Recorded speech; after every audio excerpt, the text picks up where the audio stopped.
सीवान के नया किला में स्थित सीवान की सबसे पुरानी मस्जिद, जिसे बड़ी मस्जिद भी कहा जाता है, को लेकर आपसी विवाद छिड़ गया है।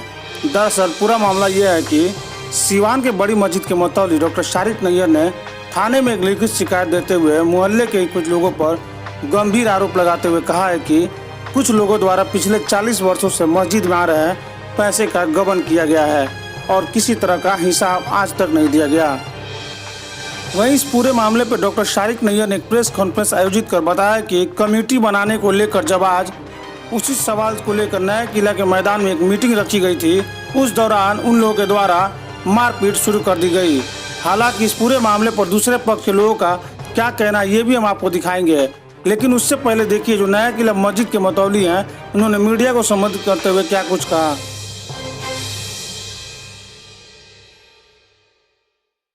मामला ये है कि जो हमारी नया किला की मस्जिद है, जिसके मुतवल्ली हैं, हमने एक मीटिंग बुलाई थी नया किला ग्राउंड में। चूँकि सब लोग आ गए थे और इस बीच में मीटिंग चल रही थी, चूँकि उसका देख रेख सारा हम ही करते हैं, हमारे घर से होता है। ठीक, उसमें कुछ लोग हैं जो कार्यकारिणी में सदस्य हैं, तो उन लोगों को भी मैंने बुलाया था।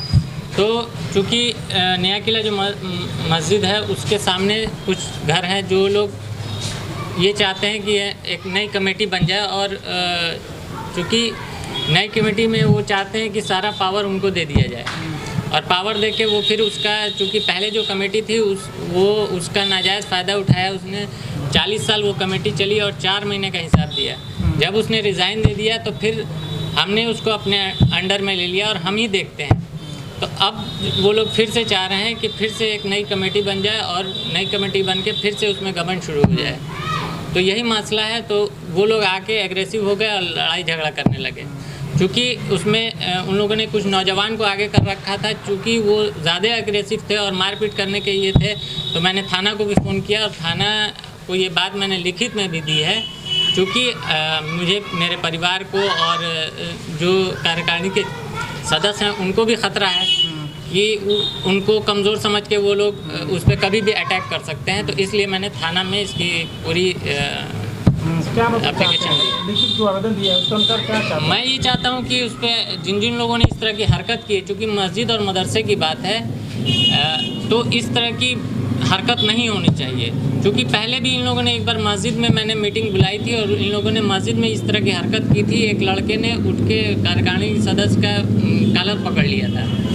तो इसीलिए मैंने मस्जिद में ना रखे, क्योंकि मस्जिद में अगर इस तरह का होता है तो बहुत ही गलत मैसेज जाएगा। तो मैंने अपने घर के सामने ये मीटिंग रखी, उस पर भी उन लोगों ने यहाँ पे भी उसी तरह की हरकत की। तो ये अच्छी बात नहीं है। तो इसीलिए मैंने ना थाना को इस चीज़ की सूचना दे दी और मैं चाहता हूँ कि उनके खिलाफ़ कार्रवाई हो। मस्जिद के पैसे भी छीनने की कोशिश की गई है। जी जी, हम लोग हिसाब कर रहे थे। वो लोग का ये था कि ना, हिसाब जो भी पैसा है वो आप हमारे हैंड ओवर कर दीजिए। तो कौन कौन लोग थे और उनका नाम आपने क्या थाने को बताया? जी जी, उसमें पप्पू हैं, अब्दुल सलाम हैं और सलीम हैं, उनके 2-3 लड़के हैं, और भी बहुत सारे बाहर से भी कुछ लोगों को उन लोगों ने बुलाया हुआ था। क्योंकि उन लोगों का मोटो था कि झगड़ा करना, अपनी बात मनवाना। तो ये मोटो के हिसाब से उन लोगों ने बाहर से भी लड़कों को हायर किया हुआ था। जान से मारने की भी धमकी? जी जी, उन लोगों ने कहा कि अगर आप मेरे हवाले ये नहीं करते हैं मस्जिद और मदरसा, तो हम आप पे एक्शन ले सकते हैं। एक सवाल है कि आखिर मस्जिद को अपने हवाले क्यों करना चाहते हैं? चूँकि मस्जिद और मदरसा में उनको ये नज़र आ गया है कि इससे उनका घर का खर्च या जो भी इस तरह का, तो अब वो ये चाह रहे हैं कि जैसे पहले कमेटी ने किया कि कोई हिसाब नहीं दिया, कोई करोड़ों की ज़मीन बेच दी और उसका कोई हिसाब नहीं दिया, वो फिर वही चाह रहे हैं कि फिर उसी तरह से हो और मस्जिद और मदरसा में जो पैसा आता है उसको का गबन किया जा सके। पैसों का दुरुपयोग। जी जी।